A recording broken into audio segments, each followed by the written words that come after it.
மேஷ ராசினாலே அது ஒரு தலைமை பண்பு. எல்லா இடத்துலையும் அவங்க தான் முதல் இடம் வரணும் அப்படின்னு நினைப்பாங்க. கொண்டாட்டங்கள் அனைத்துமே உள்ளடக்கி இருக்கிற ராசி தான் இந்த மிதுன ராசி. நல்ல விஷயம் அவங்க எடுத்துட்டாங்கன்னா அந்த லெவல் எக்ஸ்ட்ரீம் போயிடுவாங்க. கெட்ட விஷயம் அப்படின்னு எடுத்துட்டா இந்த எக்ஸ்ட்ரீம் போயிடுவாங்க. இல்லாத விஷயத்தை கூட பலூன் மாதிரி ஊதி பெருசாக்கிட்டான்னு சொல்றதெல்லாம். சந்தோஷமே இல்லாத ஒரு ராசினா மகரம் தான். ஆனால் சந்தோஷம் இருக்கான்னா கண்டிப்பாக இருக்கும், ஆனால் இருக்காது. சிம்ம ராசி பெஸ்ட் காதலர்கள்.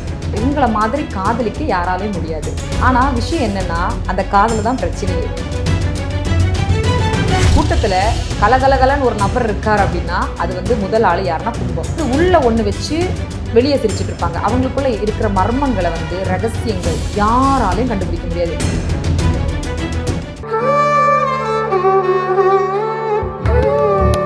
அஸ்ட்ரோ தமிழ் அன்பு நேயர்களுக்கு வணக்கம். நம்ம சேனலில் தொடர்ந்து பார்த்தீங்கன்னா ஜோதிடம், ஆன்மீகம், வாஸ்து, நியூமராலஜி அப்படின்னு பல இன்ட்ரெஸ்டிங்கான விஷயங்கள் பார்த்துட்ருக்கோம். ஸோ அந்த வகையில் இன்றைக்கி ஜோதிட ரீதியான விஷயங்கள் பேசுகிறதுக்காக நம்ம கூட அஸ்ட்ரோ குருமங்கலம் ஃபெபி அவர்கள் இணைந்திருக்கிறாங்க. வணக்கம் மேடம். அஸ்ட்ரோ தமிழ் நேயர்களுக்கு வணக்கம். நம்ம சேனலில் தொடர்ந்து ஜோதிட ரீதியாக நிறைய விஷயங்கள் பார்த்துட்ருக்கோம். ஸோ இன்றைக்கி நம்ம இன்ட்ரெஸ்டிங்காக என்ன பார்க்க போகிறோம் அப்படின்னு பார்த்தீங்கன்னா, இந்த உலகத்தில் இருக்கக்கூடிய எல்லா மக்களுமே 12 ராசிக்குள்ளே தான் அடக்கமாக இருப்பாங்க. ஸோ ஒரு ராசிக்குமே ஒரு தனிப்பட்ட குணாதிசயம் அப்படின்னு சொல்லி ஒன்று இருக்குது. ஸோ நீங்கள் ஒரு ராசிக்கு ஒரு குணாதிசயம் சொல்கிறீங்க அப்படின்னா நம்ம நேர்கள் அதை கனெக்ட் பண்ணிப்பாங்க. ஆமாம்ல, அந்த ராசிக்கு என்னோட ராசிக்கு கரெக்டாக தான் சொல்கிறாங்க, நான் இப்படி தான் இருக்கேன் அப்படிங்கிற மாதிரி கனெக்ட் பண்ணிப்பாங்க இல்லைங்களா. ஸோ இந்த உலகத்தில் இருக்கக்கூடிய எல்லாருக்குமே இப்போ மேஷராசி அப்படின்னு எடுத்துக்கிட்டிங்கன்னா மேஷராசிக்கு தனிப்பட்ட குணாதிசயம் தான் இருக்கும் இல்லையா. ஸோ அதுதான் நம்ம இன்னைக்கு டீட்டெயிலாக டிஸ்கஸ் பண்ண போகிறோம். ஸோ ஒரு ராசிக்குமே என்ன மாதிரியான குணாதிசயங்கள் இருக்குது அப்படின்னு சொல்லி தான் இன்னைக்கு நம்ம பார்க்க போகிறோம். ஸோ முதல்ல மேஷராசிக்கு என்ன மாதிரியான குணாதிசயம் இருக்கும் மேடம்? மேஷ ராசினாலே அது ஒரு தலைமை பண்பு. எல்லா இடத்துலையும் அவங்க தான் முதல் இடம் வரணும் அப்படின்னு நினைப்பாங்க. ஏன்னா அந்த ராசிக்கான தன்மையே அது அப்படிதான். அதாவது சின்ன விஷயமா இருந்தாலும் சரி, பெரிய விஷயமா இருந்தாலும் அவங்க கிட்ட கேட்டுட்டு ஒரு விஷயம் பண்ணால் ஓகே அப்படின்னு இருக்கும். இப்போ அதாவது அது ஒரு விஷயமே இருக்காத விஷயத்தை கூட இவங்கள்ட்ட கேட்டுட்டு அவங்களுக்கு சாட்டிஸ்ஃபைட் ஆயிரும். இப்போ கேட்காம ஒரு விஷயம் பண்ணும்போது சரி நீ தானே பண்ண எனக்கு என்ன அப்படிங்கிற ஒரு ஆட்டிடியூட் அவங்கள்ட்ட இருக்கும். ஆனால் ஹெல்பிங் மென்டாலிட்டி, இவங்க கிட்ட ஒரு உதவி நம்ம கேட்கும்போது அவங்க தலைவராக எந்த எக்ஸ்ட்ரீமுக்கு கூட போய் என்னால் முடியாது அப்படின்னு ஒரு விஷயம் இல்லை அப்படின்னு சொல்லிட்டு எல்லா மனிதர் கூட நான் தான் ஒசத்தி அப்படின்னு காட்டுற மாதிரி அவங்க ப்ரூவன் பண்ணிடுவாங்க. அது இந்த ராசியோட ஒரு பெஸ்ட்டு தன்மை. இவங்க குரு பேச்சை கேட்க மாட்டாங்க. ஏன்னா அவங்க அவங்களுக்கு எல்லாம் தெரியும் அப்படிங்கிற தன்மை அவங்களுக்கு இருக்கிறதுனால, பேசிக்காக இருக்கிறதுனால எந்த ஒரு வழிநடத்துதலும் அவங்களுக்கு தேவையில்லை. ஏன்னா அவங்க எடுக்கிற முடிவு அது கரெக்டாக இருக்கும் அப்படின்னு நினைக்கிற பட்சத்தில் நமக்கு எதுக்கு இன்னொரு அட்வைஸ் அப்படிங்கிற அவங்க கொஞ்சம் அந்த விஷயத்தில் ரொம்ப பார்ஷலாக இருப்பாங்க. ஆனால் அந்த தலைமை எந்த ஒரு நிறுவனத்தை எடுத்துக்கிட்டாலும் இல்லை எந்த ஒரு அட்மினிஸ்ட்ரேஷன் டிபார்ட்மெண்ட் இவங்களுக்கு கையில் கொடுத்தாலும் இவங்க தான் பி த பெஸ்ட் அப்படின்னு சொல்கிற அளவுக்கு இவங்களுடைய தன்மை தெரியும். இதை நீங்கள் மேஷராசி நபர்கள் பார்த்தா தெரியும். அவங்களுக்குன்னு ஒரு தனித்திறமை அவங்க எப்போவுமே அது எந்த ஒரு இடத்துல நீங்கள் பார்த்தாலும் அவங்களோட அந்த கேரக்டர் நீங்கள் பார்த்தாலும் அதில் ஒரு தனித்துவமாக ஒரு பர்சன் எல்லாரோடையும் மிங்கிளாய் அதில் ஒரு நிறைய டாபிக் பற்றி பேசிகிட்டு இருக்காங்க. அவங்க ஃபஸ்ட் ஆளாக யார் இருப்பாங்கன்னா மேஷராசி நபராக தான் இருப்பாங்க. ஸோ அடுத்தது ரிஷபம். ஸோ ரிஷபராசிக்காரங்களோட குணாதிசயம் அப்படின்னா நீங்கள் என்ன சொல்வீங்க? ரிஷபராசி எல்லாருக்குமே உதவக்கூடிய தன்மை. இந்த ரிஷபத்தில் இந்த செய்திகள் எல்லாமே பரப்புறது இந்த ரிஷபராசி தான். உலகத்துக்கு இப்போ ஒரு செய்தி கொண்டு வரணும், இப்போ எல்லாருக்கும் சொல்லணும் அப்படின்னா இந்த ரிஷபராசி நபர்கள் வாயிலாக தான் அந்த செய்திகள் பரவுமே தவிர மற்ற ராசிகளுக்கு சம்மந்தம் இல்லை. ரிஷபராசி ரொம்ப ஹெல்பிங் மென்டாலிட்டி. ஒரு விஷயத்தை நம்ம அவங்கள்ட்ட கொடுத்துட்டோன்னா அவங்க அது முடிகிற வரைக்கும் 100% அவங்க எஃபர்ட்டை போட்டு மேல்நிலையாக இருந்தாலும் சரி கீழ்நிலையாக இருந்தாலும் அவங்க பாரபட்சம் பார்க்காம இறங்கி வேலை பார்க்குறதுல இந்த ரிஷபராசி பி த பெஸ்ட். இவங்கக்கிட்ட எப்போவுமே உழைப்பு, அந்த உழைப்பை மையப்படுத்துவாங்க. உழைச்சிட்டே இருப்பாங்க. கடினமாக உழைச்சி ஒரு சக்ஸஸை நம்ம விளிம்பில் போயிடணும். அதுக்கு அறிவு இருக்குது இல்லை அப்படிங்கிறது பிரதானமாக இல்லாட்டியும் அவங்க உழைப்பை மேன்மைப்படுத்தி தான் ஒரு இடத்துக்கு வந்துடணும் அப்படிங்கிறது அந்த ரிஷபராசி ரொம்ப முக்கியமான விஷயம். அப்புறம் ஆடம்பர பொருட்கள், அழகு சாதன பொருட்கள் எல்லாம் இவங்களுக்கு ரொம்ப பிடித்தமான ஒரு விஷயம். அதாவது இப்போ ஒரு புது பொருள் லான்ச் ஆகுது அப்படின்னா ஃபஸ்ட்டு இவங்களுக்கு தான் அந்த எல்லா விஷயத்தையும் கவர் பண்ணி வச்சுருப்பாங்க. ஏன்னா இவங்களுக்கு தான் தெரிஞ்சிருக்கும் எந்த விஷயம், எந்த பொருள், இது எப்படி மேனுஃபேக்சர் பண்ணியிருக்காங்க, இது எந்த அளவுக்கு குவான்டிட்டி இருக்குது, குவான்டிட்டி அண்ட் குவாலிட்டி ரெண்டு வைஸும் இவங்க அதை அனலைஸ் பண்ணுறதுல இந்த ரிஷபராசிக்காரங்க நம்பர் 1. இந்த ராசிக்காரங்க புத்திமதிக்கு முக்கியத்துவம் கொடுக்க மாட்டாங்க. அதாவது நம்ம ஒரு புத்தி கேட்டு அதன்படி நடக்கணும் அப்படிங்கிறதுக்கு முக்கியத்துவம் கொடுக்காம ஜெயிக்கணும், அது எந்த வழி எந்த எக்ஸ்ட்ரீம் கூட போனாலும் அது ஜெயிக்கணும், அது அறிவு சார்ந்து தான் போகணும் அப்படிங்கிறது இவங்களுக்கு அவசியமே இல்லை. ஏன்னா இவங்க வந்து கவர்ச்சிகரமாக இருப்பாங்க. நம்ம அறிவு சார்ந்து தான் போகணும்னு கட்டாயமே கிடையாது. எனக்கு அறிவு இல்லாட்டியும் எனக்கு எல்லாம் இருக்குது அப்படிங்கிற ஒரு ஆட்டிடியூட் வந்து இந்த ராசிக்காரங்களுக்கு வந்து பேசிக்காக இருக்கும். ஓகே, ஸோ இவங்களோட குணாதிசயம் சொல்கிறீங்க. ஸோ இந்த குணாதிசயம் வந்து அந்த ராசிக்காரங்களுக்கு வந்து எவ்வளோ தூரம் பாசிட்டிவாக இருக்கும், எவ்வளோ தூரம் நெகட்டிவாக இருக்குங்க? 100% பாசிட்டிவாக இருக்கும். ஆனால் நெகட்டிவ் ஆக வாய்ப்புனா அந்த கிரகங்கள் அமைப்பு மாறுபட்டிருந்தால். ஏன்னா சிலவங்க பார்த்தீங்கன்னா எப்போவுமே அந்த அழகு சார்ந்த பொருட்களுக்கு முக்கியத்துவம் கொடுப்பாங்க. சில பர்சன்ஸ் வந்து ரிஷபராசியாக இருந்தாலுமே முக்கியத்துவம் கொடுக்கல அப்படின்னா அவங்க கிரக நிலைகள் மாறுபட்டிருக்குமே தவிர அதனால தான் அது சேஞ்ச் ஆகுமே தவிர மற்றபடி அதில் வந்து சேஞ்ச் ஆகிறதுக்கு வாய்ப்பு இல்லை. ஸோ ரொம்ப சிறப்பாக சொன்னீங்க. அடுத்த வந்து மிதுன ராசி. மிதுன ராசிக்காரங்களோட குணாதிசயம் அப்படின்னா நீங்கள் என்ன சொல்வீங்க? இந்த மிதுன ராசி என்ன பார்த்தீங்கன்னா கொண்டாட்டங்கள் அனைத்துமே உள்ளடக்கி இருக்கிற ராசி தான் இந்த மிதுன ராசி. மிதுன ராசி கிட்ட வந்து நம்ம ஒரு கவலையான விஷயத்தை கையில் கொடுத்தா கூட நீ கவலைப்படுமா அப்படின்னு சொன்னால் கண்டிப்பாக அது கவலைப்படாது. நீ ஒரு இப்போ நம்ம ஒரு சேட் நியூஸ் கொண்டு போகிறோம் அப்படின்னாலும் சேடாக போனவங்களை கூட சந்தோஷப்படுத்தி நீ அவங்கக்கிட்ட இருக்கும்போது நம்ம 100% கவலைப்படவே மாட்டோம். ஈவன் நீங்கள் உங்கள் ஃப்ரெண்ட்ஸ் யாராவது இருக்காங்க அப்படின்னா நீங்கள் வந்து மிதுன ராசியோ உங்களுக்கு நண்பர்களாக இருக்காங்கன்னு நீங்கள் செக் பண்ணி பாருங்கள். உங்கள் நண்பரோ நண்பியோ உங்களை கண்டிப்பாக கவலைப்பட வைக்க மாட்டாங்க. ஏன்னா அது வந்து கவலைக்கான ராசியே கிடையாது. அதுக்குள்ளே நீங்கள் வந்துட்டீங்கனாலே ஒரு பெரிய விஷயமா இருந்தால் கூட அவங்களால அது ஈஸியாக சால்வ் பண்ணியோ இல்லை உங்களை சந்தோஷப்படுத்துறதுக்கும் அந்த ராசியால் மட்டும்தான் திறமை. ஏன்னா உலகத்தில் இருக்க கொண்டாட்டங்கள் அனைத்துமே அது வந்து உள்ளடக்கி வச்சிருக்கிறதுனால அந்த ராசிக்கு அப்படி ஒரு தன்மை இருக்கும். இவங்க வந்து அதிகமாக விரும்புறது வந்து என்னென்னா அறிவு நல்லா இருக்கும். ஆனால் எப்போவுமே இவங்க முடிவெடுக்கிற விஷயத்தில் வந்து குழப்பம், ஏதாவது ஒரு முடிவை வந்து கரெக்டாக எடுக்க முடியாது. ஏன்னா 2 மைண்ட் எப்போவுமே இவங்களுக்கு வேலை செஞ்சுட்டு இருக்கிறதுனால ஒரு விஷயம் வந்தால் கூட இந்த எக்ஸ்ட்ரீமா கரெக்டாக எடுப்பாங்க. ஆனால் இவங்க மாதிரி பிளானிங் எல்லாம் நம்மளால் போடவே முடியாது, அந்த லெவலுக்கு இருக்கும். ஆனால் கடைசி நிமிஷத்தில் ஏன் சொதப்புனேன் அப்படின்னு கேட்டால் நான் கரெக்டாக தான் எடுத்தேன், ஆனால் எப்படி இது மாறுச்சுன்னே தெரியலன்னு அவங்க மனம் வந்து கரெக்டாக இருக்குது. அப்போ இந்த மிதுன ராசிக்காரங்க என்ன பண்ணணும்னா அவங்க மனம் ஃபஸ்ட்டு அட்டெம்ப்ட் என்ன சொல்லுது அப்படின்னு கேட்டுட்டு அவங்க செயல்பட்டாலே அவங்க வாழ்க்கையில் மேக்ஸிமம் சக்ஸஸை வந்து எட்டிடலாம். இல்லை நம்ம செகண்ட் ஆப்ஷன் கொடுக்கலாம், தேர்ட் ஆப்ஷன் கொடுக்கலாம் அப்படின்னு போயிட்டீங்கன்னா ரொம்ப கஷ்டம்தான். ஸோ அடுத்தது வந்து கடகம். ஸோ கடக ராசிக்காரங்களோட குணாதிசயம் அப்படின்னா நீங்கள் என்ன சொல்வீங்க? கடக ராசி ரொம்ப பண்பு, தாய்மை உள்ளம் கொண்டது. இந்த கடக ராசிக்காரங்க கூட்டத்தில் நீங்கள் பார்த்தீங்கன்னா ஒரு குழந்தை விழுதாலோ இல்லை ஏதாவது ஒரு ஆக்சிடெண்ட் என்ன நடந்தாலும் அதில் முதல்ல வந்து பதறது இந்த கடகராசி தான். கடகராசிக்கு வந்து அந்த மாதிரி ஒரு தன்மை. அவங்க வந்து 100% வந்து எல்லாருக்கும் ஹெல்ப் பண்ணணும் எல்லாம் நினைப்பாங்க. ஆனால் சில சமயம் அவங்களால அது இயலாமையாக போயிடும். அது வந்து மனசங்கடமான விஷயம்தானே தவிர மற்றபடி எதுவுமே இல்லை. ஆனால் அவங்களுக்குள்ள அவ்வளோ தாய்மை பண்பு அடங்கியிருக்கும். இப்போது ஒரு காதலர்கள், கடகராசிலேயே ஒரு காதலர்கள் இருக்காங்க அப்படின்னா ஒரு பொண்ணு அந்த பையனை லவ் பண்ணுறாலோ இல்லை அந்த பையன் ஒரு பொண்ணை லவ் பண்ணுறாரு, கடகராசியாக இருந்தால் இவங்க கொடுக்குற கேர் மாதிரி கொடுக்க முடியாது. ஏன்னா ஒரு தாய் வந்து குழந்தை எப்படி அரவணைக்கும், அந்த குழந்தை அரவணைக்கும் போது அந்த தாய்கிட்டேருந்து அந்த குழந்தைக்கு எவ்வளோ அட்டென்ஷன் கிடைக்குமோ அதே மாதிரி இந்த கடகராசி நபர்களை காதலிக்கிறவங்க அட்டென்ஷன் ரொம்ப அவங்க உண்மையான காதலர்களாக, அதாவது காதல்னா அது தாய்மை பண்போட ஒரு காதல் அவங்க கிட்ட நம்ம உணர முடியும். ஸோ இவங்க வந்து கண்டிப்பாக சேமிப்பெல்லாம் இவங்களுக்கு இருக்கும், அதாவது நல்லா சேர்த்து வைப்பாங்க, நம்ம கண்டிப்பாக நம்மளோட செக்யூராக வச்சுக்கணும். எல்லாமே இவங்கள்ட்ட தந்திரமாக எல்லாமே பிளானிங் வந்து சூப்பராக இருக்குது. எல்லாம் தந்திரமாக டாக்டிக் எல்லாமே ஒரு விஷயத்தில் இது இப்படி ஸ்கெட்ச் போட்டு பிளான் பண்ணுற மாதிரி இருக்கும் இவங்களோட விஷயங்கள் எல்லாம். ஆனால் இவங்க என்ன சேமிப்பெல்லாம் என்ன செஞ்சுருவாங்கன்னா குடும்பத்தில் ஒரு விஷயம் வந்துருச்சா, இப்போ யாராவது ஹெல்ப் மேபி ஃப்ரெண்டா இல்லை ஃபேமிலியில் யாராவது கேட்டாங்கன்னா அந்த சேமிப்பு கரையிற அளவுக்கு செலவு பண்ணிடுவாங்க. அந்த டைமில் நம்ம எதுக்கு உழைச்சோம் அதெல்லாம் அவங்க யோசிக்கிற தன்மை இருக்குது. ஏன்னா இப்போ எக்ஸாம்பிள் எடுத்துக்கோங்க, ஒரு தாய் வந்து ஒரு குழந்தைக்கு செலவு பண்ணும்போது கண்டிப்பாக யாரும் யோசிக்க மாட்டாங்க.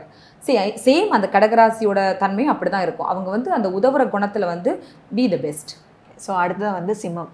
சிம்ம ராசிக்காரங்களோட குணாதிசயம்னா நீங்கள் என்ன சொல்வீங்க? சிம்ம ராசி பெஸ்ட் காதலர்கள். இவங்கள மாதிரி காதலிக்க யாராலையும் முடியாது.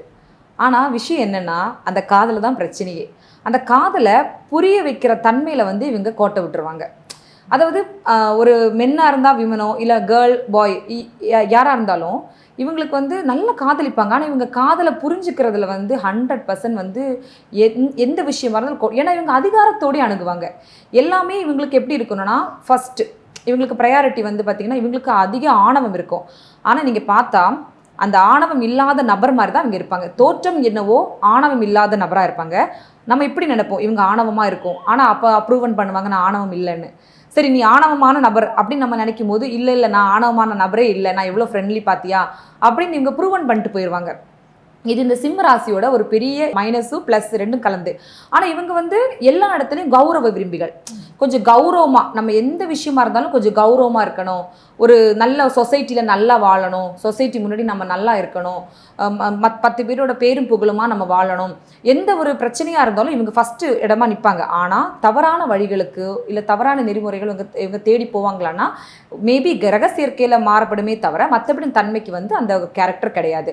மற்றபடி இவங்க காதலில் வந்து பி த பெஸ்ட். ஆனால் அந்த காதல் தப்பாக முடியுமா சரியாக முடியுமானா அந்த காதலிக்கிற பெண்ணையோ ஆணையோ இவங்க திருமணம் செஞ்சதுக்கு பிறகு இவங்க காதல் வந்து சூப்பராக வெளிப்படும். அப்போ வந்து தெரிஞ்சுக்கலாம் இத்தனை நாள் நம்ம வந்து கரெக்டாக தான் சூஸ் பண்ணியிருக்கோம், தவறு இழைக்கலை அப்படின்னு வந்து அவங்க புரிஞ்சுப்பாங்க. சிம்ம ராசியில் வந்து அதிகார குணம் அதிகமாக இருக்கும். அதாவது மேஷ ராசியோட அதிகாரம் வேற, சிம்ம ராசியோட அதிகாரம் வேற. சிம்ம ராசியோட அதிகாரம் எப்படி இருக்குன்னா, ஒரு ஃபேமிலியில் ஒரு ஒய்ஃப் இன்வைட் பண்ணுறாங்க அப்படின்னா ஹஸ்பண்டும் ஓகே அவங்க மறந்துருப்பாங்க, ஏதோ ஒரு விடுபட்டு இருக்கும். அப்போ ஹஸ்பண்ட் என்ன யோசிப்பார்னா, என்ன கூப்பிடலையே அப்போ நான் ஏன் வரணும் அப்படி ஆட்டிடியூட் வந்து இவங்க கிட்டே இருக்கும். என்னை கூப்பிட்டாதான் முறையாக வந்து என்னை கூப்பிட்டா என்னை அழைத்தால் மட்டும்தான் நான் அந்த இடத்துக்கு வருவேனே தவிர அழையா விருந்தினராக நான் வரப்போகிறது இல்லை அப்படிங்கிறது வந்து அந்த அதிகார தோரணை வந்து இவங்க கிட்டே இருக்கும். இவங்களுடைய ஒர்க்கெல்லாம் வந்து பார்த்திங்கன்னா எல்லாமே தலைமை பண்பு. ஒரு எதுலேயுமே இவங்க இன்னொரு விஷயம் என்னென்னா இவங்க எல்லாத்துலேயுமே ஒரு பாக்கியத்தை நம்பி வாழக்கூடியவங்க. அதாவது அப்பா கிட்டேருந்து கிடைக்குமா, இல்லை ப்ரமோஷன்ஸ் கிடைக்குமா, அடுத்தடுத்து ஏதாவது கிடைக்குமா, எங்களுக்கு வந்து அடுத்த டிபார்ட்மெண்ட்டில் வந்து எங்களுக்கு அடுத்த லெக்குன்னு இந்த லெக்கை நம்பி நிறைய விஷயங்கள் இவங்க வந்து பண்ணிகிட்டே இருப்பாங்க. அதாவது எல்லாமே ஆனால் இவங்களுக்கு நடக்கும் செய்யும். லெக்கை வந்து அதிகமாக ஃபஸ்ட்டு ப்ரையாரிட்டி கொடுத்து இவங்க நகருவாங்க. ஸோ அடுத்த வந்து கன்னிராசி. கன்னிராசிக்காரங்களோட குணாதிசயம் அப்படின்னா என்ன சொல்வீங்க? கன்னிராசி வந்து ஒரு புரட்டாசி ராசி. அதாவது ஏன் புரட்டாசி ராசி அப்படின்னு சொல்கிறோன்னா, அவங்களுக்கு எப்போவுமே ஒரு நல்ல விஷயம் அவங்க எடுத்துட்டாங்கன்னா அந்த லெவல் எக்ஸ்ட்ரீம் போயிடுவாங்க. கெட்ட விஷயம் அப்படின்னு எடுத்துட்டாங்க இந்த எக்ஸ்ட்ரீம் போயிடுவாங்க. பிரச்சனை என்னென்னா மற்றவங்க என்ன நினைப்பாங்க, மற்றவங்க எப்படி பேசுவாங்களே, என் ஊர் இப்படி பேசும், என் தங்கச்சி இப்படி பேசுவா, என் நண்பர்கள் இப்படி பேசும். இவங்க வந்து கரெக்டாக ஒரு வட்டம் போட்டு நான் இப்படித்தான் அப்படின்னு வாழணும்னு நினைப்பாங்க. ஆனால் அது சில டைமில் இயலாமல் போயிடும். ஆனால் மற்றவங்க என்ன பண்ணுவாங்கன்னா இயலாமல் போனால் சரி நான் உன் காசில் இல்லையே, நான் வந்து என்னோட உழைக்கிறேன் சாப்பிட்றேன்னு போயிடுவாங்க. ஆனால் இந்த ராசிக்காரங்களால் மட்டும் அப்படி கடந்து போக முடியாது, ஈஸியாக கடந்து போக முடியாது. ஏன்னா அவங்க வந்து அதை ரொம்ப வந்து ஈர்ப்பாக வந்து அந்த விஷயத்தை ரொம்ப கவனிக்கிறதுனால ஒரு மன வேதனைப்பட்டு அவங்கள சீக்கிரம் அதுலேருந்து கடந்து வர்றதுக்கு கஷ்டம். சுத்தோன்னு எடுத்துக்கிட்டிங்கன்னா எக்ஸ்ட்ரீமுக்கு போயிடுவாங்க, இல்லை அசுத்தோன்னு எடுத்துக்கிட்டிங்கன்னா அது கிரக சேர்க்கை நிலையில் மாறுபடும். அசுத்தோன்னு எடுத்துக்கிட்டிங்கன்னு இந்த எக்ஸ்ட்ரீம் போயிடுவாங்க. ஆனால் இவங்க கிட்ட வந்து உழைப்பு இருக்கும் 100%. எந்த டிபார்ட்மெண்ட்டில் இவங்க கன்னிராசி இல்லாத டிபார்ட்மெண்ட்டே உங்களுக்கு பார்க்க முடியாது, எல்லா டிபார்ட்மெண்ட்லேயும் அவங்க இருப்பாங்க. இவங்க கிட்டே இருந்து ஒரு விஷயத்தை ஈஸியாக நம்ம வந்து வாங்க முடியாது. அது சொன்னேன் இல்லையா, 2 எக்ஸ்ட்ரீம். ஒன்று வாங்க முடியும்னா எல்லாமே உண்மை எடுத்துடலாம், முடியாது அப்படின்னா அது ஒரு பொய், அந்த பொய்க்கு இன்னொரு பொய், அந்த பொய்க்கு இன்னொரு பொய், அப்படி கடந்துக்கிட்டே இருக்கும். ஆனால் இவங்களுக்குள்ளே வந்து எப்போவுமே ஒரு என்ன சொல்ல ஒரு பய உணர்வு இருந்துக்கிட்டே இருக்கும். அந்த பய உணர்வு எதனால் வருது அப்படிங்கிறது வந்து அவங்களாலே புரிஞ்சிக்க முடியும். ஆனால் ஒரு தன்னம்பிக்கையான நபரை வந்து இவங்களோட எப்போவுமே வழி நடத்துறதுக்கு இருந்தால் இவங்க 100% பெஸ்ட்டு. ஓகே. ஸோ அடுத்த வந்து துலாம் ராசிக்காரங்களோட குணாதிசயம் அப்படின்னா நீங்கள் என்ன சொல்வீங்க? துலாம் ராசி வந்து அது நீதியை வந்து எப்போவுமே சொல்லக்கூடிய ராசி. அதாவது எப்போவுமே அவங்களுக்கு 2 சைடு இருக்கும். அதாவது சீர்தூக்கி பார்க்குற மனம் வந்து அவங்கள்ட்ட எப்போவுமே இருக்கும். பொறாமை குணமும் கொஞ்சம் அதிகமாக இருக்கும். சீர்தூக்கி பார்க்குற குணம்னா நீதின்னு வந்துட்டா எக்ஸ்ட்ரீமாக நீதி, இல்லை அநீதின்னு வந்துட்டா அநீதி. ஆனால் மேக்ஸிமம் அநீதிக்கு துணை போக மாட்டாங்க. ஆனால் எல்லாத்துலேயுமே வந்து ஒரு கரெக்ட், எனக்கு வந்து நான் வந்து யாரோட இதிலும் இல்லை, நான் என்னோட வழியில் தான் இருக்கேன் அப்படிங்கிறதுல காட்டுறதுல இந்த துலாம் வந்து பெஸ்ட்டு. அப்புறம் இவங்ககிட்டயுமே நல்ல ஒரு அழகு சார்ந்த பொருட்களை கவர்றது, சமுதாயத்தில் வந்து ஒரு கௌரவம் அந்தஸ்தோடு வாழணும் அப்படின்னு நினைக்கிறது. ஆனால் அதில் வந்து இவங்க என்னென்னா ரொம்ப பொசிசிவான கேரக்டர்ஸ். இந்த துலாம் வந்து ஒரு என்ன சொல்ல மங்களகரமான விஷயத்தில் வந்து நாங்கள் தான் ஃபஸ்ட்டு இடத்துல இருக்கணும், அப்புறம் இந்த சொசைட்டியில் நாங்கள் தான் வந்து ஃபஸ்ட்டு இடத்துல இருக்கணும் அப்படின்லாம் நினைக்கிறதுல வந்து இந்த துலாம் ராசிக்காரங்க வந்து அப்படி கண்டிப்பாக யோசிப்பாங்க. ஏன்னா அவங்க வந்து எப்படி நினைப்பாங்கன்னா நாங்கள் பேசினா அது தவறாக இருந்தாலுமே, அதாவது இப்போது ரைட்டு ராங்குங்கிறது ஆப்போசிட்டில் இருக்க பர்சனோட இது பொறுத்து இல்லையா. 2 மனங்கள் பேசும்போது நம்ம ரைட்டு ராங்னு எடுத்துக்க முடியாது. அப்போது ஆனால் இவங்க என்ன நினைப்பாங்கன்னா நான் பேசுகிறது மட்டும்தான் ரைட், மேபி நீ பேசுகிறது ரைட்டாக இருந்தாலும் ஓகே நான் அக்செப்ட் பண்ணுறேன், அப்படி தான் இருக்குமே தவிர அதை உள்ளார்ந்து இவங்க அக்செப்ட் பண்ணுவாங்களான்னா அது டெஃபினட்டாக கிடையாது. மற்றபடி இவங்களோட காதல், இவங்களோட திருமண வாழ்க்கையெல்லாம் பார்த்திங்கன்னா அண்டர்ஸ்டாண்டிங் பார்ட்னர்ஸ் கிடச்சிட்டா ரொம்ப பெஸ்ட்டு. இல்லைனா இவங்க ஒரு சின்ன விஷயத்துக்கு கூட ரொம்ப சென்சிட்டிவாக யோசிப்பாங்க. ஒரு சின்ன விஷயத்தில் கூட இவங்க வந்து மனம் வந்து ஆழ்ந்து துக்கத்துக்கு போயிடும். அதுலேருந்து ரிக்கவர் ஆகிறதுக்கு இவங்களுக்கு கொஞ்சம் டைம் பீரியட் தேவைப்படும். இந்த துலாம் ராசிக்காரங்க எப்படின்னா சரி அவங்க சரின்னு ஒரு முடிவு எடுத்துட்டாங்கன்னா அந்த சரியை பிடிச்சி தான் தொங்கிட்டு இருப்பாங்க. தப்புன்னு யாராவது அவங்களை கன்சிடர் பண்ண ட்ரை பண்ணாலும் அந்த தப்புக்குள்ளே அவங்க மனம் போகவே செய்யாது. இல்லை அதை ரீகன்சிடர் பண்ணுற ஆப்ஷன் கொடுப்பாங்களான்னா கிடையாது. அவங்க எடுக்கிற முடிவு நான் தான் பெஸ்ட்டு அப்படின்னு சொல்லிட்டு போயிட்டே இருப்பாங்க. அது வந்து அனலைசிங் பண்ணி அப்புறம் வந்து அவங்க சரி தெரிஞ்சாலும் ஓகே நான் சொல்லிட்டேன்ல இனி அதை மாற்ற முடியாது அப்படிங்கிற கர்வம் வந்து அவங்க கிட்ட. அந்த துலாமை பார்த்தீங்கனாலே அவங்க மேக்ஸிமம் அவங்க கரெக்டாக செயல்படுவாங்க. ஏன்னா நீதிங்கிறதுனால 2 சைடுமே அவங்க வந்து கரெக்டாக ஈக்குவல் பண்ண பார்ப்பாங்க. ஈக்குவல் பண்ண முடியாத பட்சத்தில் தான் எடுக்கிற முடிவு கரெக்டுன்னு நினச்சிட்டு போயிட்டு இருப்பாங்க. ஸோ அடுத்த வந்து விருச்சக ராசிக்காரங்களோட குணாதிசயம் அப்படின்னா நீங்கள் என்ன சொல்வீங்க? இந்த விருச்சக ராசி வந்து அதிக கோவப்படுற ராசி. இவங்களுடைய மைனஸே பார்த்தீங்கன்னா இவங்க கிட்ட இருக்க கோவம், சந்தேகம். இந்த 2 விஷயத்துலையும் இவங்க வந்து ஈக்குவலாக இருக்கவே மாட்டாங்க, முடியாது அவங்களால. ஆனால் இவங்க இந்த விருச்சகம் வந்து தன்னோட கோவத்தையும் சந்தேகத்தையும், அதாவது ரீசன் இருக்கும், கண்டிப்பாக அதில் ஒரு ரீசன் இருக்கும், இல்லைன்னா அவங்க எக்ஸ்ட்ரீமாக சந்தேகப்படக்கூடிய வாய்ப்பு இருக்கும். ஆனால் அது அனைத்துமே என்னன்னா வீண் சந்தேகங்கள். ஏதாவது ஒரு விஷயம் இருந்து அதில் கண்டுபிடிச்சி இவங்க சந்தேகப்பட்டால் கூட ஓகே. ஆனால் அது விஷயமே இருக்காது. அந்த விஷயம் இல்லாத விஷயத்த கூட அந்த ஊதி பெருசாக்குன்னு சொல்லுவாங்க இல்லையா, சின்ன விஷயத்த கூட இவங்க பெருசாக பலூன் மாதிரி ஊதி பெருசாக்கிட்டான்னு சொல்கிறது எல்லாமே இந்த விருச்சகத்தில் வந்து கண்டிப்பாக இருப்பாங்க. இன்னொரு விஷயம், இப்போ நம்ம 2 பர்சன் வந்து ஒரு ட்ராவல் பண்ணிட்டு இருக்காங்க அப்படின்னா, இப்போ யாருன்னே தெரியாது, ஆனால் இவங்களுக்கு மனசில் ஒரு ரகசியம் வச்சுட்டே இருப்பாங்கன்னு வச்சுக்கோங்க, ஒரு ஆப்போசிட் பர்சன். ஆனால் இந்த விருச்சக ராசிக்காரங்களுக்கு தெரியாது இல்லையா, இப்போ கேட்கும்போது பேர் தான் பேசுவோம், நம்ம வேற யாரும் எதுவும் பேசிக்க மாட்டோம். ஆனால் இந்த விருச்சக ராசிக்காரங்க இருந்தால் ஆட்டோமேட்டிக்காக அவங்க என்ன இன்னரில் என்ன ரகசியம் வச்சுருக்காங்களோ அதை இந்த விருச்சக ராசிக்காரங்கிட்ட போய் ஆட்டோமேட்டிக்காக சொல்லிடுவாங்க. இந்த விருச்சக ராசி தான் தேடியே போக வேண்டாம். உலகத்தில் மக்கள்கிட்ட உனக்கு என்னம்மா பிரச்சனை, உனக்கு என்னையா வேணும் அப்படிலாம் தேவையே இல்லை. அவங்க கிட்டேயே எல்லா செய்திகள், எல்லா ரகசியங்களையும் இவங்க கொட்டிடுவாங்க. இதில் இந்த விருச்சகம் என்ன பண்ணும் அப்படின்னா, சில விஷயங்களை விட்டுரும். சரி ஓகே, ஆனால் இப்போ ஒரு பர்சனால் ஆதாயம் இருக்குது அப்படின்னா இவங்க கிட்ட உள்ள ரகசியங்களை, சில விஷயங்களை டேட்டா கரப்ஷன் மாதிரி பிடிச்சி வச்சிரும், டேட்டா வந்து ஸ்டோர் பண்ணுற மாதிரி பிடிச்சி வச்சிரும். பிடிச்சி வச்சுட்டு இவங்களுக்கு அது தேவைப்படக்கூடிய நேரத்தில் ஆட்டோமேட்டிக்காக தரையில் நடந்ததெல்லாம் திரையில் வருதுன்னு சொல்லுவாங்க இல்லையா, அந்த மாதிரி ஆட்டோமேட்டிக்காக ஓடிடும். இது வந்து இதோட பெரிய ஒரு மைனஸ். அப்புறம் இவங்கக்கிட்ட எப்போவுமே நிறைய அறிவு இருக்கும். அதாவது ரகசியங்கள் எல்லாமே வெளிப்படுற அதாவது எப்போவுமே இவங்களுடைய இது பார்த்திங்கன்னா பயந்துக்கிட்டே இருப்பாங்க. எதுக்கு பயப்படுறோம், என் வாழ்க்கையை நினச்சி. மற்ற எல்லா ராசிகளுக்கும் பயம் இருக்கோ இல்லையோ, ஆனால் இந்த ராசிக்காரங்க அதிகமாக கவலைப்படுவாங்க. ஆனால் விஷயம் என்னென்னா இவங்க நல்லா இருப்பாங்க, ஆனால் பயம், எதிர்காலத்தை நினச்சி பயம், இப்போ வாழ்ந்துட்டு இருக்கிறது நிகழ்காலத்தை நினச்சி பயம், எல்லாமே அட் ப்ரெசன்ட் மூமெண்ட்டை நினச்சி கூட அவங்களுக்கு பயம் இருந்துகிட்டே இருக்கும். அது எல்லாமே அவங்க கரெக்டாக இருக்கணும். அப்போ கரெக்டுங்கிற விஷயம் இருக்காங்கிறதே முதல்ல தெரியாது. ஆனாலும் கரெக்டாக இருக்கணும்னு நினச்சி இவங்க என்ன பண்ணுவாங்கன்னா நல்லா பயந்து இருப்பாங்க. ஆனால் இவங்களுக்கு வந்து 100% நல்ல ஆழ்ந்த தூக்கத்துலலாம் நிறைய கனவுகள், நிறைய மர்மங்கள் எல்லாம் இவங்களுக்கு வெளிப்படும். இந்த ஒரு மர்மத்தை சொல்லக்கூடிய ராசி அப்படின்னு சொன்னாலே அது விருச்சிக ராசியை தான் சொல்லலாம். இவங்க கோவத்தை வந்து குறைச்சிட்டாங்கன்னா கண்டிப்பாக இவங்க வந்து சக்ஸஸ். இன்னொரு விஷயம், இவங்க ஒரு நல்ல காதலாக இருந்தால் இவங்க உண்மை காதலை எதிர்பார்ப்பாங்க. இந்த பொய் போலித்தனம் எல்லாம் வேண்டாம், நீ உண்மையாக இருந்தால் என்னை லவ் பண்ணு, அதில் எனக்கு இவ்வளோ கூட நீ வந்து பொய் சொல்லாமல் என்னை லவ் பண்ண முடிஞ்சால் லவ் பண்ணு அப்படிங்கிறது இவங்க குழந்தைத்தனமாக இருக்கும் இவங்களோட. அது வெளியே தெரியாது, ஆனால் உள்ளே பார்த்தீங்கன்னா அவ்வளோ குழந்தைத்தனமாக இருக்கும். ஸோ அடுத்ததாக வந்து தனுசு ராசிக்காரங்களோட குணாதிசயம் அப்படின்னா நீங்கள் என்ன சொல்வீங்க? தனுஷ் ராசி வந்து ஊருக்கே உபதேசம் சொல்லும், ஆனால் தாம் வாழ்க்கையை கோட்டை விட்டுரும். அதான் தனுஷோட தலையெழுத்தே. இப்போது நிறைய மனிதர்கள் பேசும்போது நம்ம கவனிப்போம், அதை மேபி சில பாயிண்ட் எடுத்துப்போம், விட்டுருவோம். ஆனால் இந்த தனுஷ் ராசிக்காரங்களோட அட்வைஸ் வந்து உங்களுக்கு வாழ்நாளில் உதவும்னா கண்டிப்பாக பசுமரத்தாணி மாதிரி உங்கள் நெஞ்சில் உங்கள் மனசில் வந்து ஆழமாக பதிஞ்சிரும். அதுதான் இந்த தனுஷோட ஸ்பெஷல். என்னென்னா அவங்க எந்த விஷயத்தை நீங்கள் கேளுங்க, அவ்வளோ கைண்டாக பொலைட்டாக உங்களுக்கு எக்ஸ்பிளைன் பண்ணுவாங்களான்னா அது அப்படி ஒரு நபரை நீங்கள் பார்க்க முடியும்னா தனுஷ் தான். கிளியர் அண்ட் க்ளீனாக எக்ஸ்பிளைன் பண்ணிடுவாங்க. சேம் அவங்களுடைய விஷயத்தில், அவங்களோட குடும்பத்திலேயோ அவங்களோட வாழ்க்கையிலேயோ ஒரு விஷயம் வரும்போது நம்ம நினைப்போம், எங்களுக்கே அட்வைஸ் பண்ணக்கூடியவர் உங்களுக்கு தெரியாதா, தெரியலையே, கோட்டை விட்டுட்டேனே அப்படிம்பாங்க. ஏன்னா அடுத்தவங்களுக்கு நல்லா அட்வைஸ் பண்ணக்கூடிய நபரால் தன்னுடைய வாழ்க்கைக்கு வந்து அட்வைஸ் வந்து உதவாது. அவங்க கிட்ட ஒரு அட்வைஸ் பெறுறது ரொம்ப அபூர்வம். நம்ம அதை பெற்று அது சீக்கிரம் சொல்ல மாட்டாங்க, ஏன்னா தேவையில்லை அப்படின்னு இருப்பாங்க. ஆனால் அவங்க ஒருத்தவங்களை ஃபிக்ஸ் பண்ணி அட்வைஸ் பண்ண நினச்சிட்டாங்கன்னா 100% நம்ம ஏதாவது ஒரு விதத்தில் நம்ம திரும்ப இதை எடுத்துக்கிட்டு போய் கவனம் செலுத்தும் போதெல்லாம் அவங்க இப்படி சொன்னாங்கன்னு அதை நம்ம ரீகால் பண்ணிகிட்டே இருப்போம். ஏன்னா அந்த அளவுக்கு இந்த ராசிக்காரங்களோட அட்வைஸ் வந்து ரொம்ப பவராக இருக்கும். இன்னொன்று, இவங்க வந்து பாக்கியங்கள் எல்லாம் அடக்கியிருப்பாங்க. இவங்க கிட்டேருந்து வந்து நிறைய பாக்கியங்கள், இவங்க வந்து தனுசு ராசிக்காரங்கள் வந்து ஒரு பாக்கியத்தை வந்து அவங்க கிட்ட ஒரு பெரிய இடத்துல இருந்திருப்பாங்க.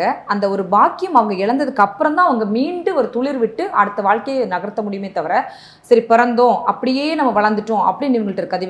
இவங்க வாழ்க்கையில் முக்கியமான நபர், அதாவது அது தகப்பனாராக இருக்கலாம், இல்லை தாத்தாவாக இருக்கலாம், இல்லை மூதாதையார், யாராவது ஒரு நபர், ஒரு நல்ல நபர், அவங்க ஒரு கொஞ்சம் நல்ல ஒரு இடத்துல இருக்கக்கூடிய ஒரு பொசிஷனான பர்சனை இந்த இழந்ததுக்கு அப்புறம் தான் இந்த தனுசு ராசி நபர்களுக்கு வாழ்க்கை வந்து பிரகாசமாகும். ஸோ அடுத்த வந்து மகர ராசிக்காரங்களோட குணாதிசயம் அப்படின்னா நீங்கள் என்ன சொல்வீங்க? இந்த மகர ராசி வந்து அதிக வந்து பொறுப்புணர்வு உள்ளவங்க. இவங்க கிட்ட ஒரு வேலையை கொடுத்தா 100% கடின உழைப்பாளிகள். ஒரு முதலாளியாகவே இருந்தாலும் அவங்க முதலாளியாக இருக்கிற முதலாளின்னு யாருமே சொல்ல மாட்டாங்க. அந்த மாதிரி அவங்க களத்தில் இறங்கி வேலை செய்யக்கூடியதில் தி பெஸ்ட்டு. அப்புறம் இவங்க வந்து உணர்ச்சியை வந்து வெளிப்படுத்த தெரியாதவங்க. இப்போ நல்ல காதல் இவங்களுக்குள்ளே இருந்தாலும் ஆனால் அந்த பாவம் அந்த காதலை எப்படி வெளிப்படுத்தணும் அதோட தயக்கம் எப்போவுமே இவங்களுக்கு இருந்துகிட்ருக்கோம். அந்த உணர்ச்சிகளை வந்து தனக்குள்ளேயே வைத்து வைத்து காயப்படுத்தி தன்னையே காயப்படுத்திக்கிறது தான் இந்த மகர ராசியோட ஒரு பெரிய கேரக்டர். ஆனால் இவங்க வந்து பெரிய ஒரு பொறுப்பான நபர்கள். இவங்ககிட்ட ஒரு விஷயத்தை கொடுத்தா அந்த பொறுப்பு, அதாவது நம்மளை நம்பி தந்துட்டாங்க இதை முடிக்கணும் அப்படின்னு கடினமாக அதை ரொம்ப டவுன் டு எர்த்தில் இறங்கி வேலை செய்வாங்க இல்லையா, அந்த மாதிரிப்பட்ட நபர்கள் பார்த்திங்கன்னா இந்த மகர ராசிக்காரங்க வந்து பி த பெஸ்ட். சந்தோஷமே இல்லாத ஒரு ராசினா மகரம் தான்.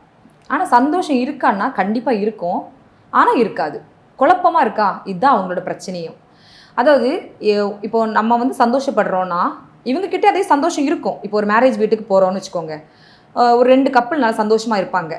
ஈவன் அவங்களுக்கும் அதே இருக்கும், பாத்தியா அவள் சந்தோஷமாக இருக்கா, எனக்கு அதெல்லாம் இல்லை, அந்த கொடுப்பனை எனக்கு இல்லை அப்படின்னு அவங்களையே வந்து தாழ்த்திக்கிறது தான் இந்த மகர ராசியோட ஒரு குணம். இவங்க வந்து எந்த விஷயம் கிடைச்சாலும் அதில் ஒரு நிறைவே இருக்காது, அந்த கிடைக்கிற மாத்திரம்தான், அவ்வளோதானே தவிர இது நமக்கு கிடச்சிருக்கு இது பெஸ்ட்டு அப்படின்னு இவங்களால எடுத்துக்கவே முடியாது. இது சொல்லுவாங்க இல்லையா, என்ன சனி பிடிச்ச மாதிரி மூஞ்சி வச்சிருக்கு அப்படின்லாம், சனி பிடிச்சிருச்சு அப்படின்லாம் கேட்பாங்க இல்லையா நிறைய இடத்துல. அதே மாதிரி இவங்க ஃபேஸும் வந்து எப்படின்னா எப்போ பார்த்தாலும் அப்படி இரிட்டேஷன், ஒரு இருட்டறைஞ்ச மாதிரியும் ஒரு பொலிவே இல்லாத மாதிரி இவங்க ஃபேஸை வச்சுருப்பாங்க. இவங்க எப்போவுமே என்னென்னா நிறைய துன்பங்களை வந்து கடந்திருப்பாங்க, அதுவும் நம்ம மறக்க முடியாது. துன்பங்கள் வந்து இந்த மகர ராசிக்கு ஒரு கொடுக்கப்பட்ட விஷயம் மாதிரி தான். அப்படி கடந்து வரும்போது அதில் சில நபர்கள் வந்து அது கடந்து போகலாம், மேபி அது கிரக சேர்க்கையில் கடந்து போகலாம். ஆனால் இதோட பேசிக் தன்மைன்னு பார்த்துக்கிட்டிங்கன்னா மகர ராசிக்காரங்களை நீங்கள் பார்த்தாலே தெரியும், ஒரு கவலைக்கிடமாக ஒரு இருக்கக்கூடிய ஃபேஸு. நீங்கள் கூட்டத்தில் பார்த்துடலாம், எல்லாருமே சிரித்தா இவங்க போலியாக சிரிப்பாங்க. மற்றவங்க எல்லாரும் மனசார ஒரு ஈவெண்ட்டில் இருக்கிறோன்னு வச்சுக்கோங்க, எல்லோரும் மனசார சிரிக்கிறாங்கன்னா இந்த நபரை வந்து அதை சிரிக்கணுமே அப்படின்னு கஷ்டப்பட்டு சிரித்த மாதிரி இருக்குமே தவிர எல்லாருமே அவங்க ரொம்ப அனலைஸ் பண்ணுவாங்க. ஒரு நபரை எடுத்துக்கிட்டிங்கன்னா அவங்கள வந்து ஸ்கேன் பண்ணுறதுல இந்த மகர ராசி வந்து பெஸ்ட்டு. ஸ்கேன் பண்ணிக்கிட்டு இவங்கக்கிட்ட அதே விஷயம் இருக்கும், ஆனால் அது இல்லையே, என்கிட்ட அது இல்லை அப்படிங்கிறதுல வந்து இந்த அடுத்தவங்களோட பற்றி யோசிக்கிறதுல வந்து இந்த மகர ராசி வந்து பெஸ்ட்டு. அப்புறம் எல்லாரோட ரகசியங்களும் இவங்க வந்து தெரிஞ்சுக்கணும்னு ஆசைப்படுவாங்க. ஆனால் தெரிஞ்சுக்கிட்டு தெரியாத மாதிரியே அவங்களோட பிஹேவியர் இருக்கும். பக்கத்து வீட்லேயே ஒன்று நடந்திருக்கும், ஆனால் ஃபஸ்ட்டு இவங்களுக்கு தெரிஞ்சிருக்கும், ஆனால் இவங்க வந்து என்னாச்சு ஒன்றுமே நடக்கலை, ஒன்றுமே தெரியலை அப்படிங்கிற ரியாக்ஷன் வந்து இவங்ககிட்ட நம்ம அதிகமாக பார்க்க முடியல. அப்படி பார்க்குற ஒரு நபர்னா போலி சிரிப்பு இவங்ககிட்ட உண்மையே மேக்ஸிமம் கம்மி தான், போலி சிரிப்புகள் தான் அதிகமாக இருக்கும். ஆனால் அதுக்கு பின்னாடி ஒரு மர்மங்களோ ஒரு ரகசியங்களோ கண்டிப்பாக ஒளிஞ்சிருக்கும். பெரும்பாலும் இந்த மகர ராசிக்காரங்க வந்து தியாக மனப்பான்மை உள்ளவங்க. இவங்க வந்து இப்போ யாராவது தவறுகள் செஞ்சால் கூட அதில் ஒரு முடிவே கிடைக்காது, இழுபறியாக போயிட்டுருக்குன்னா சரி நம்மளே அதை தவறை ஏற்றுப்போம் அப்படின்னு ஏற்றுக்கிட்டு அதுலேருந்து நான் தான் அந்த தப்பு பண்ணேன் அப்படின்னு சொல்லிட்டு ஒத்துக்கிற மனப்பான்மை, அது ஈஸியாக வராதில்லை, அதெல்லாம் பெரிய விஷயம். அந்த மனப்பான்மை வந்து இவங்களுக்கு வந்துடும், நான் தான் பண்ணேன், இப்போ இது எல்லாம் என்ன அப்படின்னு சொல்லிட்டு கேட்குற மனப்பான்மை, எல்லா தப்பும் என்னோடது தான் அப்படின்னு சொல்லிட்டு கடந்து போயிடுவாங்க ஈஸியாக. அப்புறம் இந்த மகர ராசிக்காரங்க திருமணம் பண்ணி போகிற வீட்டில் ஒரு முதிர் வயதை எட்டாத ஒரு நபர்கள் வந்து இறந்துருப்பாங்க. அப்படிப்பட்ட ஒரு வீடுகளில் இந்த மகர ராசிக்காரங்க திருமணம் பண்ணி போனால் அவங்களுக்கு வந்து வாழ்க்கை வந்து செழிப்பாக இருக்கும். ஸோ அடுத்த வந்து கும்பராசி. ஸோ கும்பராசிக்காரங்களோட குணாதிசயம் அப்படின்னா நீங்கள் என்ன சொல்வீங்க? இந்த கும்பம் இல்லாமல் எந்த ஈவெண்ட்டும் கிடையாது. ஏன்னா ஒரு கூட்டத்தில் கலகலகலன்னு ஒரு நபர் இருக்கார் அப்படின்னா அது வந்து முதல் ஆள் யாருன்னா கும்பம். அவ்வளோத்துக்கு இவங்களுடைய ப்ரெசன்ஸ் வந்து 100% தேவைப்படும். ஏன்னா மற்றவங்கள சிரிக்க வைக்கிறதா இருக்கட்டும், அவங்கள சந்தோஷப்படுத்துறதா இருக்கட்டும், எல்லாமே இந்த கும்பத்துக்கு வந்து கைவந்த கலை. அதாவது உள்ள ஒன்று வச்சு வெளியே சிரிச்சிட்டு இருப்பாங்க. அவங்களுக்குள்ளே இருக்கிற மர்மங்களை வந்து ரகசியங்கள் யாராலையும் கண்டுபிடிக்க முடியாது. அது அவ்வளோ இருக்கும், அவங்க என்ன வச்சுருக்காங்க அப்படிங்கிறது யாராலையும் கண்டுபிடிக்க முடியாது.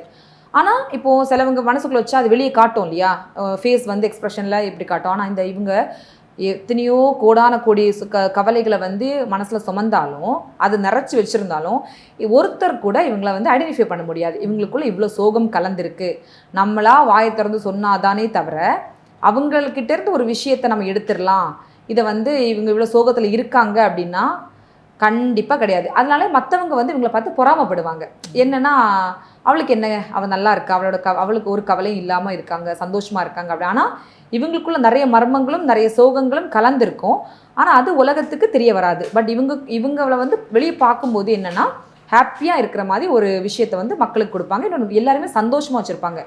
இன்னொரு விஷயம், இவங்ககிட்ட ஒரு விஷயத்தை கொடுத்தீங்க அப்படின்னா தன்னுடைய வேலையாக நினச்சி, இப்போ ஒரு விஷயம் எந்த விஷயமா இருக்கட்டும், இதை முடிச்சு தருவீங்களான்னு கேட்டால் அதை முழு பொறுப்பும் அவங்களே ஏற்று இது என்னுடையது அவங்க மறந்துடுவாங்க. இது அடுத்தவங்க தந்திருக்காங்க அப்படிங்கிறது மறந்து அந்த A to Z அது முடிகிற வரைக்கும் இவங்க வந்து கம்ப்ளீட் பண்ணி கொடுக்காம இவங்க வந்து ஓய மாட்டாங்க. அது ஒரு குணம். அப்புறம் இந்த விருந்து உபசரிப்பு இவங்ககிட்ட 100% இருக்கும். இப்போ ஒரு கும்பராசிக்காரங்க உங்களை விருந்துக்கு கூப்பிட்டுருக்காங்க அப்படின்னா நீங்கள் ஃபஸ்ட் போகிறதுல இருந்து அவங்க லாஸ்ட் அந்த ஈவெண்ட் முடிகிற வரைக்கும் உங்களை ஃபுல் அட்டென்ஷனும் உங்களுக்கு கிடைக்கும். ஒரு செகண்ட் கூட இவங்களோட அட்டென்ஷன் நம்ம வந்து இங்கே இல்லை, இவங்க கவனிக்கலை அப்படின்னு நீங்கள் இவ்வளோ கூட இவங்கக்கிட்ட குறை சொல்கிற மாதிரி இருக்கவே இருக்காது. ஆனால் இவங்களுடைய பெரிய வீக்னஸ் என்னென்னா இவங்க வாய் தான். இவங்க வாயை வந்து கொஞ்சம் கம்மி பண்ணி ரொம்ப பேசாமல், பேச வேண்டிய இடத்துல அதிகமே அவங்க பேச மாட்டாங்க. ஆனால் பேச வேண்டாத இடத்துல வந்து அதிகமாக பேசி மாட்டிப்பாங்க. தன் வாயே தனக்கு பிரச்சனைன்னு சொல்லுவாங்க இல்லையா, அது இந்த கும்பத்துக்கிட்ட உண்டு. இப்போ அவங்க எங்கே பேசணும் எங்கே பேசக்கூடாதுன்னு ஒரு வரையறை. இவங்க வந்து பார்த்திங்கன்னா கரெக்டாக இருக்கணும்னு நினச்சா நிறைய பேசிடுவாங்க, எனக்கு துரோகம் பிடிக்காது, அநியாயம் பிடிக்காது அப்படின்னு. அதனாலேயே என்ன பண்ணுவாங்கன்னா வம்பு வழக்கில் சிக்கிப்பாங்க. அப்போ நம்ம வாய் வந்து கட்டுப்படுத்திட்டு கரெக்டாக நம்ம எங்கெங்கே யூஸ் பண்ணணும் அப்படின்னு தெரிஞ்சு பேசிட்டா அவங்களுக்கு பிரச்சனையே இல்லை. ஸோ கடைசியாக வந்து மீனம். ஸோ மீன ராசிக்காரங்களோட குணாதிசயம் அப்படின்னா நீங்கள் என்ன சொல்வீங்க? மீன ராசிக்காரங்க இந்த இப்போ ஒரு கூட்டத்திலே வந்து பார்த்திங்கன்னா ஒரு அதிகமாக புலம்பிகிட்டே இருக்கக்கூடிய நபர் யாருன்னா பார்த்திங்கன்னா மீனராசி. எல்லாமே அவங்களுக்கு கிடைச்சாலும் அதில் ஒரு சின்ன குறை இருக்கும், அது எனக்கு கிடைக்கல, இது எனக்கு கிடைக்கல அப்படின்னு குறை சொல்கிற நபர்களாக தான் வந்து இந்த மீனராசிகள் இருப்பாங்க. இவங்க வந்து மனசு வந்து எப்போவுமே அலபாஞ்சிட்டே இருக்கும். ஒரு விதத்துலேயும் இவங்க வந்து கரெக்டாகவே இவங்களால் செயல்பட முடியாது. மனம் நொடி பொழுதில் இவங்களுக்கு சேஞ்ச் ஆகிட்டே இருக்கும். மாற்றங்களாக இருக்கட்டும், முடிவுகளாக இருக்கட்டும். இப்போ ஒரு முடிவு எடுத்திருப்பாங்க, அடுத்த செகண்டில் அடுத்த முடிவு, சரி இப்படி வேண்டாம், இப்படி வேண்டாம் சேஞ்ச் பண்ணுற மனப்பக்குவம் வந்து இவங்கள்ட்ட மனப்பான்மை இவங்களுக்கு அதிகமாக இருக்கும்.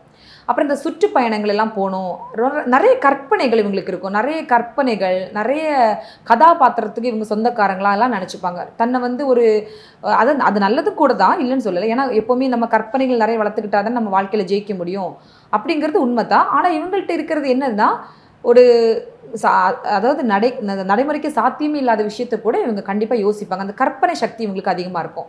அந்த கற்பனை சக்தியில் சில இடத்துல வந்து உங்களுக்கு கை கொடுத்துரும். ஆனால் சில இடத்துல கை கொடுக்காம போனால் அவங்க அதை ஏற்றுக்க தயங்குவாங்க. என்னென்னா நமக்கு இப்படி ஆகிப்போச்சுன்னு சொல்லிட்டு ரொம்ப புலம்பிகிட்டே இருப்பாங்க. அடுத்தவங்களுக்கு அது இருக்குது. அதாவது இவங்க வந்து ஆன்மீகத்தில் ஈடுபட்டு நல்ல ஆன்மீக வளர்த்துக்கிட்டாங்கன்னா இவங்களுக்கு அந்த மன பிரச்சனை வந்து கண்டிப்பாக குறையும்.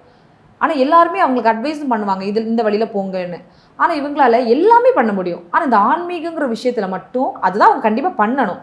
ஆனால் அவங்களால அது முடியாது, ரொம்ப ரேர் தான். ஏன்னா அவங்களுக்கு வந்து அந்த பயணத்துக்கு போயிட்டாங்கன்னா இவங்க எதிர்பார்க்குற எல்லா விஷயமும் கிடைச்சிரும்.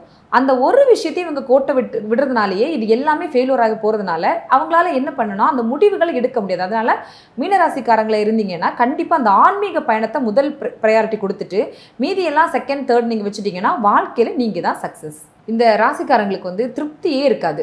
எந்த விஷயத்துலையுமே இவங்களை வந்து திருப்திப்படுத்த, இப்போ ஹஸ்பண்டாக ஒரு ஒய்ஃப் மீனராசியாக இருக்காங்க, ஹஸ்பண்ட் அப்படின்னா திருப்திப்படுத்திடலாம்னு அதை இதுன்னு வாங்கி கொடுத்தாலும் அந்த செகண்ட் தான் அவங்க திருப்தி அடைகிற மாதிரி காட்டிப்பாங்களே தவிர அடுத்த நிமிஷமே அவங்களுக்கு அந்த திருப்திங்கிறது இருக்காது.